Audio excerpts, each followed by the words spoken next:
വിദ്യാർത്ഥി സംഘർഷത്തെ തുടർന്ന് അനിശ്ചിതകാലത്തേക്ക് അടച്ചിട്ട എറണാകുളം മഹാരാജാസ് കോളേജ് ഇന്ന് തുറക്കുകയാണ്. നിയന്ത്രണങ്ങൾക്ക് വിധേയമായും പോലീസ് സുരക്ഷയിലുമാണ് കോളേജ് തുറക്കുക. കോളേജിലെ യൂണിയൻ അഡ്വൈസറായ അറബിക് ഡിപ്പാർട്ട്മെന്റിലെ അധ്യാപകൻ ഡോക്ടർ കെ.എം. നിസാമിനെതിരെ നടപടി ആവശ്യപ്പെട്ട് ക്യാമ്പസിനകത്ത് പ്രതിഷേധം ശക്തമാക്കാനുള്ള തീരുമാനത്തിലാണ് ഫ്രറ്റേണിറ്റി മൂവ്മെന്റ്.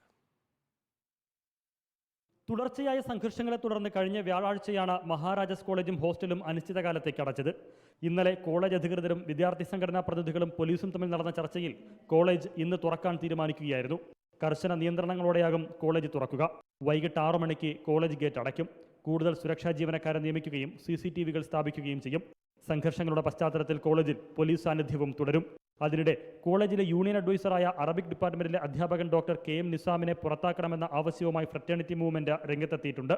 നടപടി ഉണ്ടായില്ലെങ്കിൽ ക്യാമ്പസിനകത്ത് പ്രതിഷേധം ശക്തമാക്കാനാണ് ഫ്രറ്റേണിറ്റിയുടെ തീരുമാനം. അധ്യാപകനെതിരെ ഗുരുതര ആരോപണങ്ങൾ ഉന്നയിച്ച ഫ്രറ്റേണിറ്റി അദ്ദേഹത്തിനെതിരെ നിയമ നടപടി ആരംഭിക്കുമെന്നും പ്രഖ്യാപിച്ചിട്ടുണ്ട്. റിപ്പോർട്ടർ, കൊച്ചി.